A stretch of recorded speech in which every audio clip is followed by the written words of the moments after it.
Ассалаумағалейкум жүзім сүйер қауым. Бүгін сіздерге аватар жүзім сортын көрсетейін. Аватар шамамен 125-130 күнде пісетін сорт. Мендегі биыл нәтиже жаман емес. Жидектердің салмағы 9-10 грамм аралығында, ұзындығы шамамен 4 см болды. Жидегі ұзынша, етті әрі қытырлақ. Ең ұнайтыны қышқылдығы төмен болғандықтан жүзімнің тәттілігі жақсы сезіледі. Қазір рефрактометрмен өлшегенде қант мөлшері 17 Брикс көрсетті.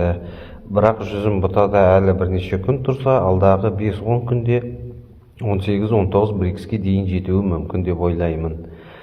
Ірі ұзынша қытырлақ әрі қышқылдығы төмен тәтті жүзім ұнатқандарға аватар сортын міндетті түрде ұсынамын. Ұнаса қолдау ретінде лайк бас қойыңыздар, ал жүзімге қызықсаңыздар бізбен бірге болыңыздар.